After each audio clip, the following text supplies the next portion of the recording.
Welcome to the Senior Compass Show.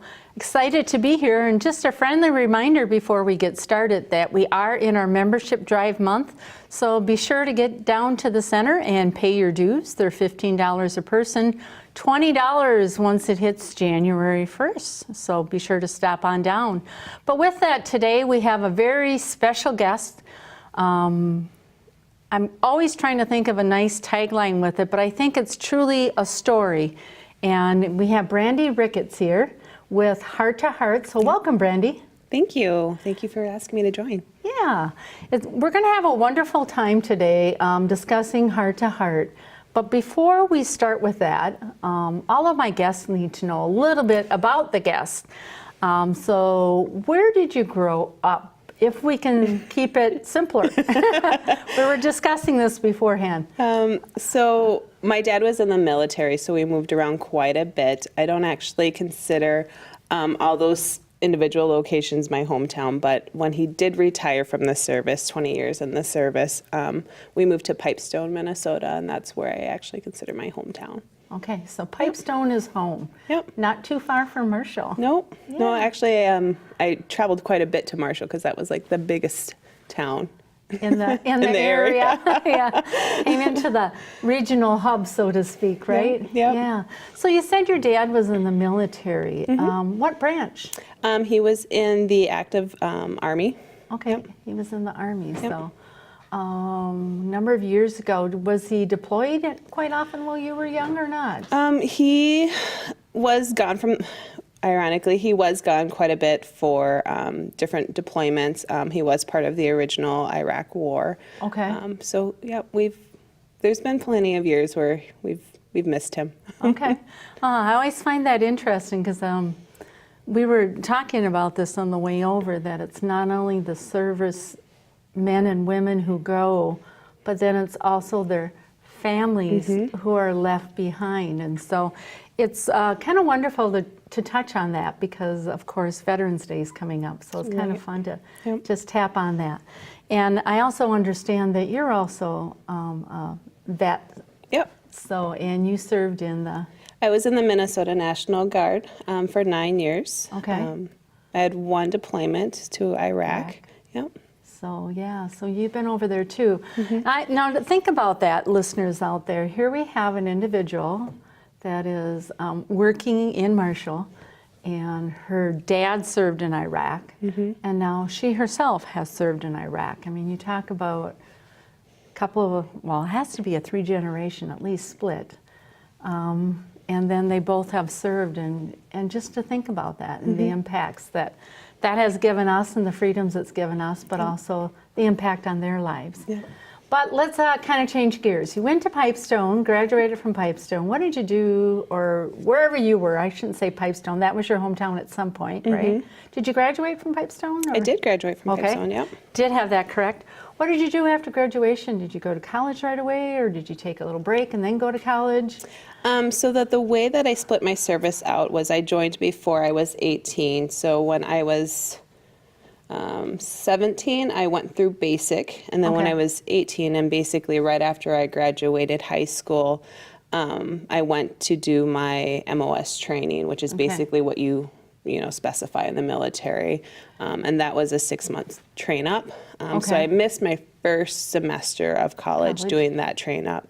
But then I found myself at NDSU, going to school for initially architecture and then later engineering. Okay. Yep. So you started your college degree in NDSU, and I had to make sure I got that straight for all the NDSU people out there. I won't say where my son went. We'll just leave that one sit. And then your journey brought you down to Marshall, right? Right. So life happens. I got married and had children while in college. And what really hit home was we needed to make ends meet, and both of us going to college at the same time wasn't helping us raise our children very well. Well, raising them or financially being able to support them. So at the time, my husband, he graduated. Obviously, he didn't have a deployment messing with his college. Yeah. So he graduated and found a job in Southwest Minnesota, and And I Okay. followed and then finished out my college career or college at SMSU under Okay. business management. Yep. Okay, great. Was it at SMSU at the time or SSU? Sorry, it was, well, what, okay, so I did post-secondary option as well, so that's when you're in high school and you Yeah. can take college credits. And at Right. that time, it was SSU. When I came back, it was SMSU. Yep, Oh, interesting for you to have both. had both of them. So when you get asked the question, it's like, oh, wow. So currently you're working in Marshall and you're also volunteering for Heart to Heart. Yep. So tell me a little bit about Heart to Heart. What is it? So Heart to Heart is a local nonprofit organization serving Lyon County. We also provide granting programs to neighboring counties as well. Our focus is during the holiday season, where we provide a box of food that will last 3 to 4 days. Okay. And it's kind of like prorated based on how big your family is. Right. So the larger the family, obviously, the more food you're getting. And then also every child that's 18 or under gets a gift as well. Okay. And we provide granting programs to the neighboring counties, so other similar entities like ours that want to provide the same services will go ahead and find funding for them. Okay. Wonderful. So where do you get your funding to provide these boxes of food and these gifts? Where is all this coming from? So that's the amazing part. Like, we don't get any federal or state funding. This is all local businesses and individuals that provide our funding, meaning it's all donations. Like, this is literally driven by the community. Wow. Yep. Wow. That's, to me, that's really amazing when you think of you have this need in your community and it happens every year around the holiday season and this pouring has to come in. I'm just trying to even imagine, because I know I will drive by the armory on the day of and you can't get within 2 blocks of the armory, so to speak. It is just really, really super busy. About how many families do you typically serve during a holiday season, and is there kind of a makeup of who you serve? So there is roughly 550 families, at least that's how many we served last year, and it ranges anywhere between 550 to upward to 600 families. Wow. And the total individuals impacted are well over 2,000. 2,000, wow. Yep. Some of the demographics, so kid-wise, we usually have about 1,000, a little over 1,000 gifts. And again, this is just within Lyon County. Yep, over 1,000 gifts. So we're looking at 1,000 children out of the 2,000. Right? Wow. Half of them are kids, you're telling me, approximately, okay? Right. And then we also have our senior niche, where we provide delivery services as well. So instead of having them come to the armory, Right. we'll have some volunteers that will bring the food out to their house. And that's roughly about 20% of the household sizes that we serve is going to be those. The younger families and the Yep. seniors is your major makeup of who Yep. you serve. Yep. Wow, that's amazing. Now I'm trying to picture, okay, this is going on and in your thrust is this like, what, 2-3 week impact time? So how do all these gifts come in a short time? How do you get all this food in? And I mean, how does that process look? Wow. It's really intense, and it really comes together in 1 week. I mean, we have some administrative items that happen outside of this 1 week window, but really 1 week in December, on a Monday, we enter the armory and it's been cleared out and it's empty and it's bare for us to start. So our pallet's so it's clean. bare wall to wall. Bare wall to wall. Okay. Not a table, not a chair in sight. Okay. So picture that. Now, if you haven't been in the armory, it's actually pretty good size. I mean, you can get quite a few people in there. Yep. Well, obviously they hold drilled there, so they probably have quite a few. Yeah. And then by Friday morning, if you ever stop by Friday morning, it's just it's an awe-inspiring feeling. we literally have rows of tables that have presents stacked on top of it, underneath it. Some of these presents, like it's stacked higher than how tall you are. I'm tall, I'm 5'10", so like Yeah. to say like they're taller than you is pretty. So 6 feet tall, basically, Right. maybe taller. And then the outskirts of the armory floor plan is our food boxes, and those are also stacked up the Wow. wall and probably taller again, Wow. stacked just as tall as I am. Wow. And that takes from Monday to Friday morning, like that all comes together in 1 week, and that's all from our volunteers and our local businesses and individuals who make that happen. They do fundraising throughout the year, whether it's gift fundraising, food donations, monetary donations. I mean, it's all from the community. So, yes, it's that 1 week, but then there's other fundraising that's going on throughout the year. Do you have some as well. examples of some of the things that happen within this community that, I mean, I'm always surprised with some of these events that people out in the community are volunteering and doing things, and unless you are directly connected to that, you have no clue that it's happening here. So, So we have over 200 volunteers during that week time span that, I mean, they show up to help. I mean, they're the ones sorting the gifts, wrapping the gifts, putting the food boxes together. But you're very much right. Like, unless you already knew about Heart to Heart, it's probably, aside from, on Saturday morning Right, when everyone's that's trying to get through by the armory Right. that it's congested, you really don't have the visibility to it. But we're always willing to take volunteers. Donors are more than welcome. We have a great base, local businesses and individuals. I mean, year after year, they have been steadfast partners in making sure that Heart to Heart survives. Heart to Heart's been around for over 30 years. Okay, so that's just good to know. I mean, just think about that from the standpoint that this isn't a state or a federal program, right? so in '88, yeah, it started. That's interesting. Yeah. About That the community has always made sure that it survived, that they've noticed that there is this need in the community and said, Right. we want to make sure our neighbors and our friends are able to experience the Christmas that we want to experience. right, Yeah. right. So I'm still just trying to imagine the logistics. So you get all these donations of food and gifts in the armory. I mean, how do you, okay, so you get them wrapped. I mean, how do you know who goes to what? I mean, I'm sure an 18-year-old doesn't want a stackable stack for a toddler, Yeah. I mean, how do you guys sort that out?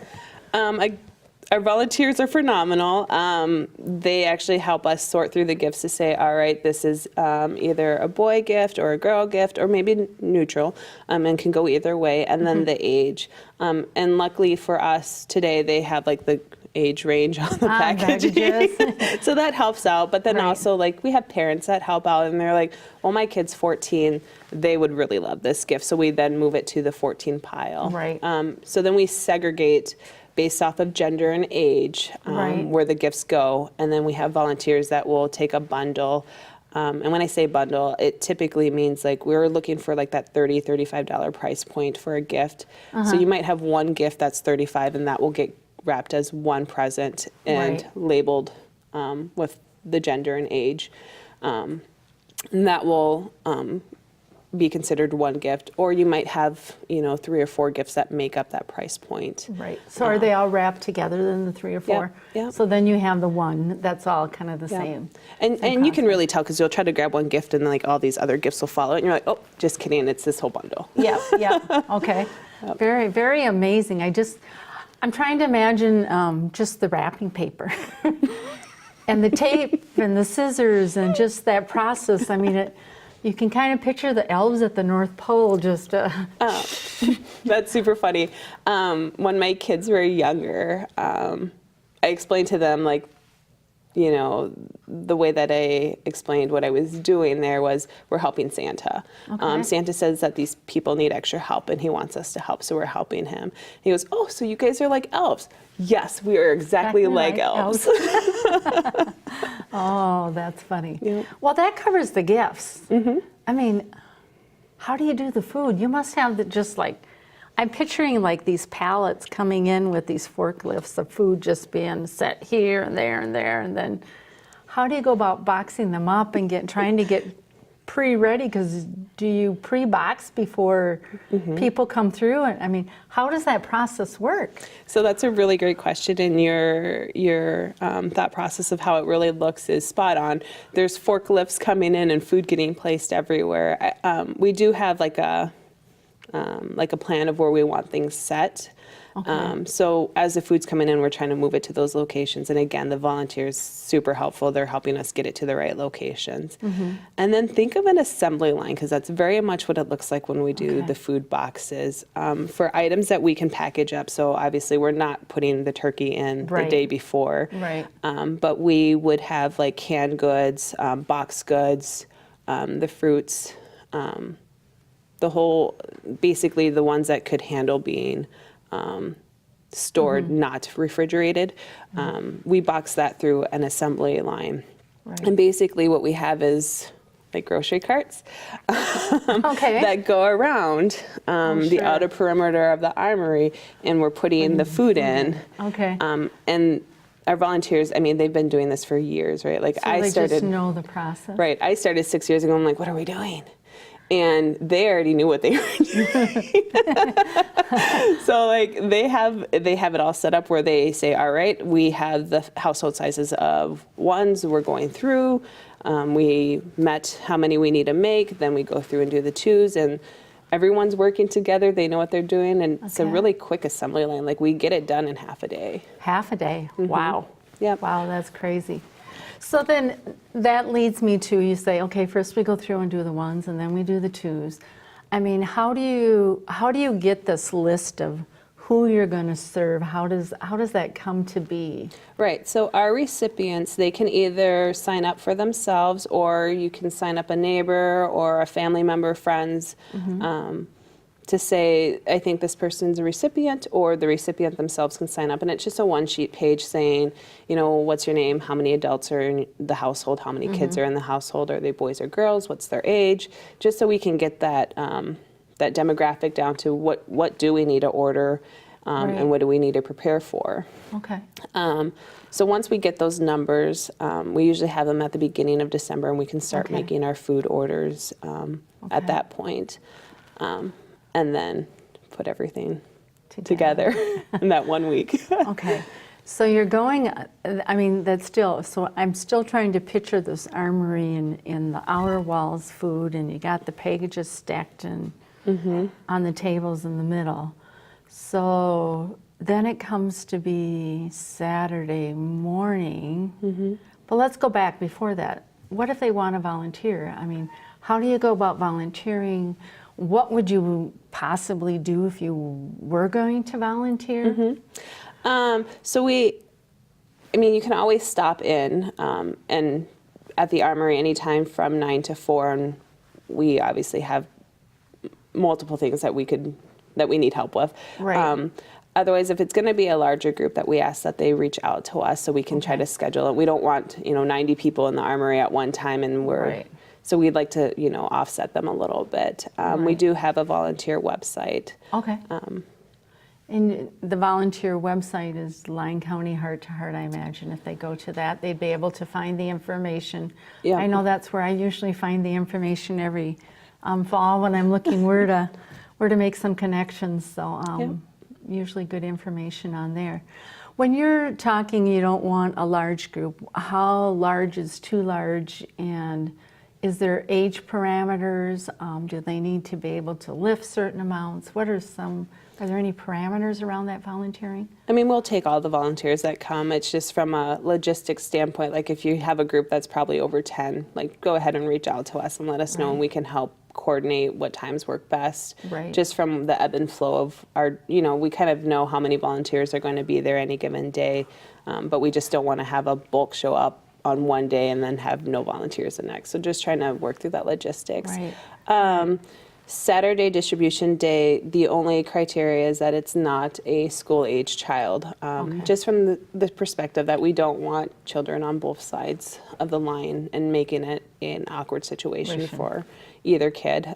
So that's the only criteria there. Otherwise, my kids plan on showing up this year to help out. Okay, that's wonderful. We're going to get to that. So if they were going to volunteer at the beginning of the week, is it more sorting the gifts? Yep. And then starting the wrapping process, and then toward the end of the week, you do more of the food packaging? Is that kind of the general process? Yep. So it obviously ebbs and flows based off of what we get when. So typically, though, we spend the first few days sorting through the gifts, making the price point packages, and then we move into wrapping the gifts, and then simultaneously, while some volunteers are wrapping, we also have the food assembly line going through. Okay. And then Friday's kind of our catch-up day. So what are we short? What do we need to get? And we have some volunteers that help us go find gifts. And again, local businesses have been super wonderful. Well, they'll help us by giving us discounted prices when we do these large bulk processing. Bulk buying. Yeah. Oh, that's wonderful. Okay, so that to me still is just, I don't know, just a really, really crazy process in 1 week, and how all the coordination that it takes, but the huge impact that it has on our community. I know earlier you were sharing with me the story with your sons and how you were explaining what you did. Perhaps you want to take a minute and just explain that story to the listeners out there. Yeah, so, when I think it captures Heart to Heart really well. It does. So, before they knew that Mom was volunteering with Heart to Heart, and then I just said, basically, Santa comes there, they're super excited about that, and Mom just helps out. Santa says, we need help, and we say, yep, we're going to help Santa. But actually, last Christmas, my children found out that Santa wasn't real. Ooh, the big year. Yeah, and that's where it was... it was a funny moment / I realized that my kids were like, oh, you've been lying to me. What is going on here, right? So, we had a conversation about, well, yeah, Santa's this big jolly green or jolly red guy, doesn't really sneak through our chimney, doesn't lay the presents. Mom eats the cookies. Of course, Mom is always the one who eats the cookies, right? And then we really had to have a sit-down talk about, well, what does it really mean? And Santa's really in all of us. We're the ones that make Santa who he is. And it's really that feeling of love and that somebody cares for you that we want to give our friends and our families and our neighbors. And strangers, right? Yeah. We want everyone to feel the same way we feel during Christmas. Yeah. We feel we have our family get together, we have food together. It's really a spirit of feeling loved is really what it feels like, right? Yeah. And that's why Santa is important, but he's not just one person. He's all of us, making sure that our community and our family and friends have that feeling. And that's really the embodiment of Heart to Heart that's the intent. We want to make sure that people have the ability to feel the same way we do on Christmas with the food and family and gifts and just this overwhelming feeling of we are here for you and that we care. Yeah, I like that. I really like that tagline, that sense of feeling loved, whether it's someone close to you or just the community wrapping their arms around them. That's just a beautiful, beautiful picture, and I think that really almost to me should be a tagline for Heart to Heart. I don't know if you've seen our picture, but it's really hands that are coming around, and that's really what the community has done. Is we said we're looking out for one another, we're looking out for our community, and that's very much what it feels like. Yeah, that's so awesome. Yeah. As we start to wind down here, I know that as you work with this program, there's always some age categories that always seem a little more difficult to find gifts for, or if people would like to make donations. So maybe you can touch on perhaps some of the more difficult gifts Or if they like to make donations, what kind of donations would you recommend to them? And we'll take any donations anyone can offer. For the gift groups, you're right, we do have a subset of an age bracket that it's typically harder to find gifts for. I mean, it's really easy to buy a gift for a 6, 7, 8-year-old, right? Like the stores are just packed full of them. Right. Whatever's the hip story or movie, you pretty much got it made, right? We find ourselves oftentimes trying to supplement the 14 to 18 group. It's just a harder group to buy for. It's not necessarily going to be toys. It's more of what they're into.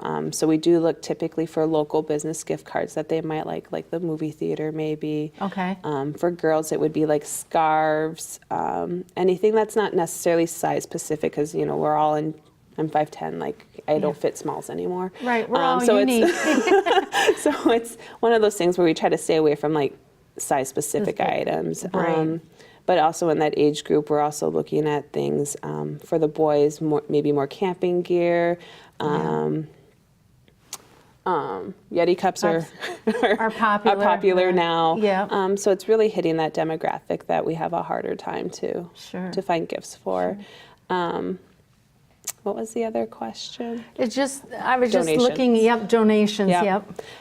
So we do take monetary donations, which actually really helps us out a lot because we're able to stretch our dollar out, meaning because we have such great local partners in the community, they offer us, we're just able to stretch that dollar out with their support, meaning our dollar goes well for food and for gifts.